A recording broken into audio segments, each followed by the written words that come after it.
Hello, today I will tell you what this issue of Roshni is all about.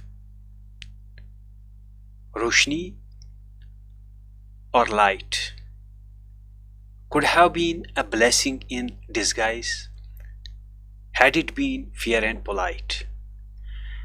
It would have certainly brightened our future, but unfortunately vanished in the dark with such ignominious treatment and meanwhile dispelled a nightmare all around.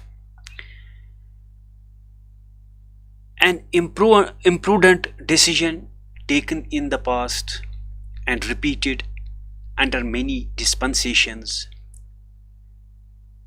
it certainly bears a tendency to become a precedence if not arrested well in time, and can pose a question mark to the universal and equal justice system. A well-known maxim, nip the evil in the bud. Had this practice been discouraged or arrested well in time, it wouldn't have consequences of such magnitude. Anyway, an adage that every dog has his day, and as my personal observation, it's very difficult to judge who is good guy and who is bad guy here. I do not want to give you my personal opinion as to who did right and who did wrong. I just want to give you the description of the history of what this episode is all about. This video is just for educational purpose. It is informative. It's based upon the facts and figures of different websites and newspapers like The Hindu, for which I am highly thankful to them, and the credit of producing this video entirely goes to them. As a matter of fact, justice in time is not compromisable under any circumstances. The fact, from the time of the outbreak of any disease to the diagnosis of the disease, if the time between these two instances is large, the consequences naturally be dangerous. The same thing happened with this issue too. Here my objective is keeping the humanitarian and legal aspect in view, and without any bias or prejudice or taking any sides, I intend to put some basic facts about the issue in front of you to decide yourself who is right and who is wrong. Let's dig a little bit deep the history of Kashmir. In 1890, when Mr. Wangett was appointed permanently as settlement officer in Kashmir, he said, I quote, "From times immemorial, the Kashmiri village has possessed no rights in the wasteland, and the only right recognized by the villagers is that a man who plants trees on the waste is the owner of such trees, but he has no right to the wasteland on which the trees stand." Mr. Wangett described the land system of Kashmir as Rayatwari in ruins and Khalsa, that is all waste and all old fallow known as state land. It will thus be seen that the management of wasteland forms an important part of work. He considered the importance of village grazing in India. He thought it would be advisable to demarcate grazing grounds in each village, which should under no circumstances be broken up for cultivation. But further experiences had taught, taught him, he says, that there are natural grazing grounds for the cattle and sheep for Kashmir, that fodder is abundant, and that is necessary to lay down any hard and fast rules for village stint. The only rules observed in the allotment of wastelands is that waste to the extent of 10% on the cultivated areas recorded at survey must be left for village use.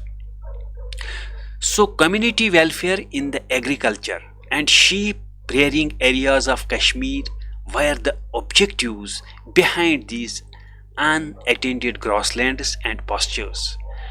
But greed did not spare these two to go to extinction.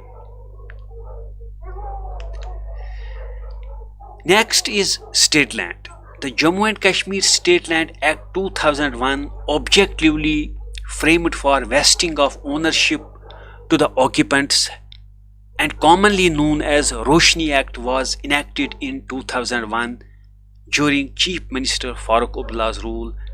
The said act received the governor's assent on 13th November 2001.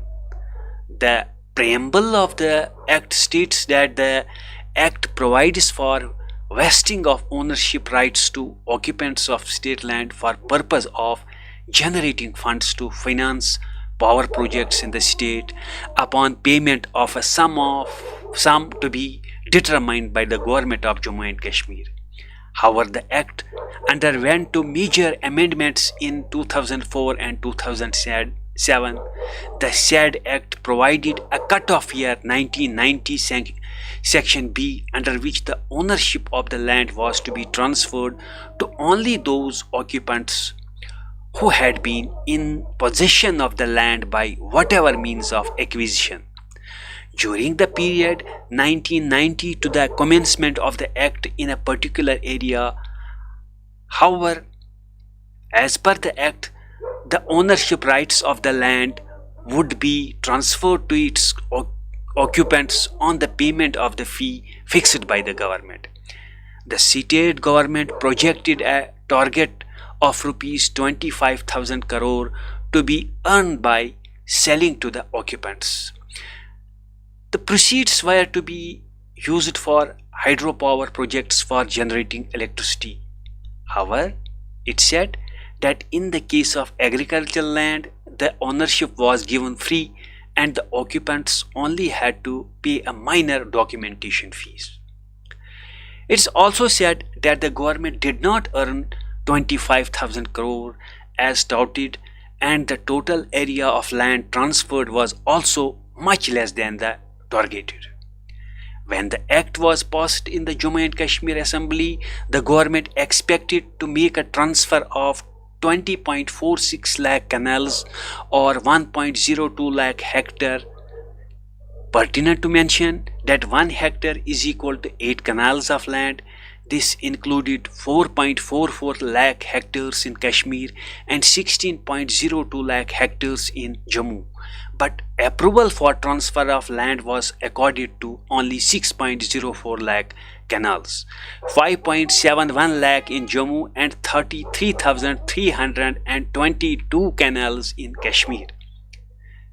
However, when the audit was conducted by the CAG, Comptroller and Auditor General in 2013, wherein the reports revealed that out of 3,48,200 canals of land, 3,40,200 canals had been transferred free of cost as agricultural land. The aforesaid report also pointed out that out of the estimated rupees 25,444 crores, the government had collected only rupees 76.24 of the total estimation. The Jammu and Kashmir High Court has held the act in complete violation of the right to health, education and the good environment. Under Article 14, right to equality and right to life under Article 21 of the Indian Constitution, as well as the amendments, have been found unconstitutional, contrary to law, and unsustainable, inclusive of state lands. Subsequently, in 2014, Comptroller and Auditor General CAG had raised irregularities, and in 2015, the state organization had charged over 20 government officials for misuse of the act. No one was prosecuted from 2015 onwards. Efforts were made to get back some of the illegally acquired land. A prominent case came to be known as Gulmarg land scam, in which several top bureaucrats are accused of illegally transferring land of the Gulmarg Development Authority to private parties. In October 2018, the then Governor of Jammu and Kashmir, Mr. Satyapal Malik, repealed the act prospectively, which meant that all pending allotments were cancelled and people who were already given the allotments were allowed to retain them in 2019. Malik ordered a probe by the State Anti-Corruption Bureau into all dealings under Roshni scheme. After this, a petition was filed in the High Court that sought the transfer of probe to the Central Bureau of Investigations. On October 9, 2020, the Jammu and Kashmir High Court, in one of its historic decisions passed by bench of Honorable Chief Justice Geeta Mittal and Honorable Mr. Justice Rajesh Bindal, held the Jammu and Kashmir state land vesting of ownership to the Occupants Act 2001 unconstitutional. Following this decision, the government of the Union Territory passed an order on October 31, 2020, holding all the transactions which have taken place under the Act null and void. The High Court held all allotments made under the Roshni Act as void ab initio, means from the beginning null and void. It also asked the CBI to probe into the irregularities committed under the Act and directed the government publicize the name of the prominent people that benefited under the Act. As per this order, the Jammu and Kashmir government decided to declare all the actions taken under the Act to be null and void and to retrieve the land that was given by 6 months. It also made public the names of influential people who were allotted land under the Act. However, in a U-turn of sorts, the Jammu and Kashmir, in a review petition, has pleaded for modification to the High Court judgment of October 2020. The petition says that declaring all allotments null and void would cause a lot of people to suffer unintentionally. It argues that landless cultivators and individuals who are living in small dwelling areas should not be clubbed with rich and wealthy land grabbers. According to government, this is to allow the CBI to focus investigation on powerful and influential people who defrauded the state. The poor, as a matter of fact, the poor has always been used as a tool for the subject matter of attaining political objectives. And in this making and breaking of writs of the past and present rulers, there are some hidden consequences also which are detrimental and taken for granted. In this process of making and breaking, do you know the magnitude of the losses in terms of different factors of production like land, labor, capital and human resources? All went to waste, turned unproductive, no assets but all expenditures. All went to black economy or informal economy, and the facade of growth which we are celebrating every year in the August houses is actually the saga of this deceptive economy. And moreover, the iron fist or unsympathetic approach by any quarter may trigger more hatred and the simmering discontentment and resentment.